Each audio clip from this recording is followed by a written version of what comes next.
Hello friends, இந்த கடாய் வச்சுருக்கிறேன். நான் வந்து இன்னைக்கு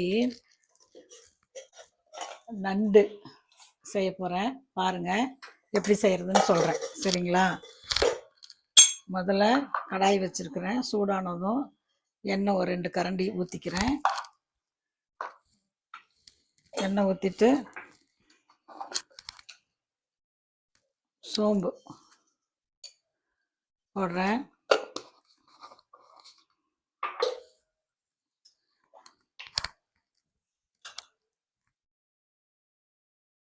சீரகம் போடுறேன்.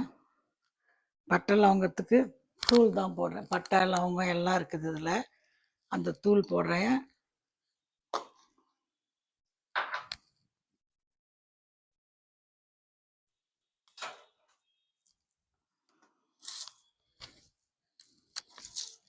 கருவேப்பிலை போடுறேன்.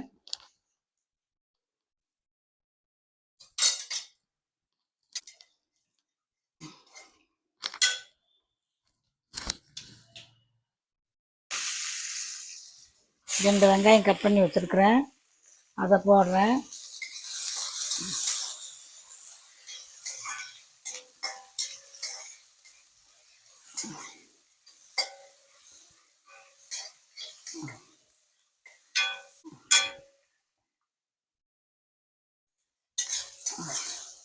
ஒரு 2 மினிட்ஸ் நல்லா வதங்கட்டும்.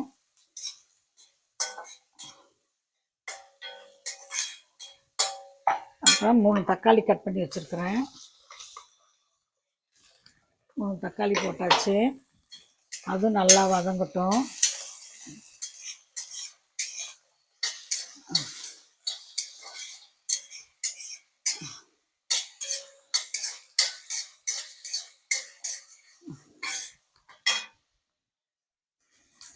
தக்காளி நல்லா வதங்கிக்கிறதுக்கு கொஞ்சம் உப்பு போடுறேன்.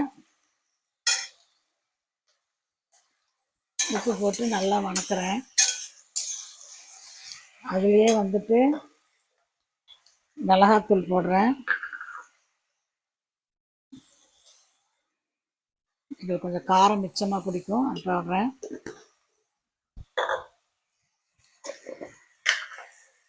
தனியாத்தூள் போடுறேன்.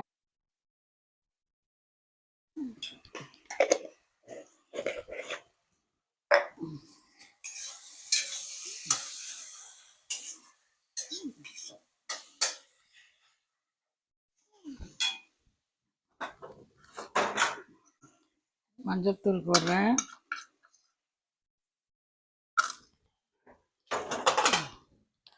அதுக்கப்புறம்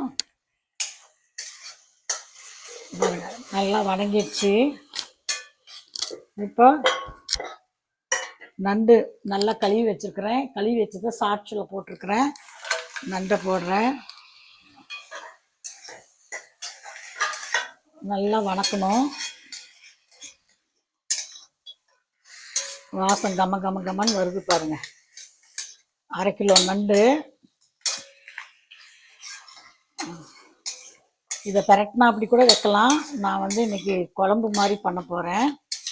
அதனால் அதுக்கு வந்து தேங்காய் கொஞ்சம் எடுத்து வச்சுருக்கிறேன். அந்த தேங்காயில் வந்து கொஞ்சம் சோம்பு இதில் போட்டிருக்குறோம் இல்லையா, அதே மாதிரி கொஞ்சம் சோம்பு போடுறேன். அப்புறம் கெசகசா போடுறேன். இதை ஆட்டி எடுத்துகிட்டு வந்து இதில் போடணும். இப்போ வந்து இது நல்லா வதங்கிடுச்சுங்களா, இதை கொஞ்சம் தண்ணி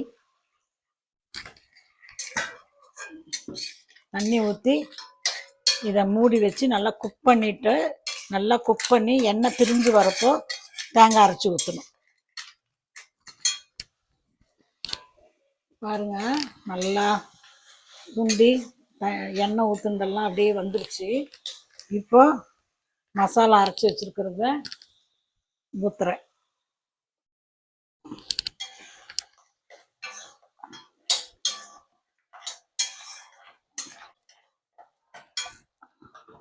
இதை ஊற்றுறேன் பாருங்கள்.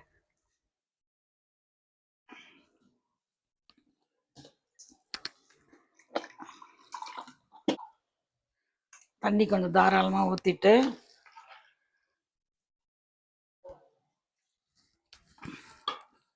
உங்களுக்கு எவ்வளோ குழம்பு வேணுமோ அவ்வளோ குழம்புக்கு.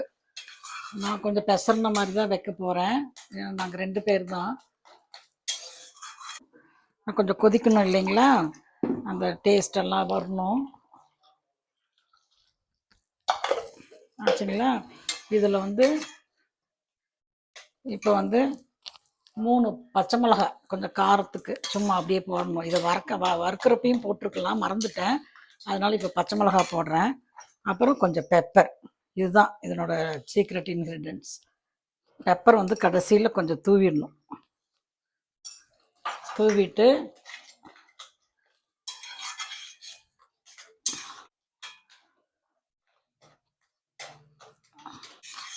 இதை வந்து நல்லா கொதிக்குது. கொதிக்கிறப்போ இதை ஸ்லோ பண்ணி வச்சிடணும். நல்லா ஸ்லோ பண்ணி வச்சுட்டு இதை ஆஃப் பண்ணோடனே உங்களுக்கு காமிக்கிறேன் எப்படி இருக்குது. இங்கே பாருங்கள், நல்லா எல்லாம் கூடி வந்துருச்சு. நல்லா இருக்குது, டேஸ்ட்டு நல்லா இருக்குது. நான் பெசர்ன மாதிரி தான் எடுப்பேன்னு சொன்னேன். உங்களுக்கு ஒன்று சொல்லலை, இதில் இஞ்சி பூண்டு பேஸ்ட்டு போட்டிருக்கிறேன். அதை வந்து நான் எடுக்காமல் விட்டுட்டேன். அதனால் இஞ்சி பூண்டு பேஸ்ட்டும் போடணும். இப்போ கொத்தமல்லி தழை போட்டு இறக்கி விட போகிறேன், அவ்வளோதான்.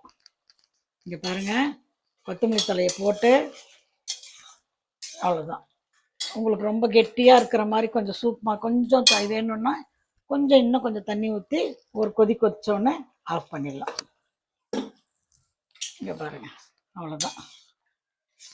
இதை நல்லா அப்படியே திறந்த மாதிரியே வைக்க வேணும், மூட வேண்டியதில்லை. ஏன்னா எல்லாம் நல்லா கொதிச்சிருச்சு. இஞ்சி பூண்டு பேஸ்ட்டு போட சொல்ல மறந்துட்டேன். இஞ்சி பூண்டு பேஸ்ட் வந்து வெங்காயம் தக்காளி போடுறப்பயே போடணும், சரிங்களா? அது போட்டுட்டு இது முடிஞ்சு போச்சு, அவ்வளோதான். இது முடிஞ்சு போச்சு.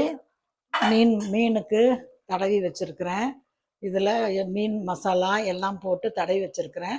சாப்பிட்றப்ப வறுப்பேன். அப்புறம் ஒரு ஷார்ட்ஸில் இன்றைக்கி என்ன மெனுங்கிறத காமிக்கிறேன். Thank you friends.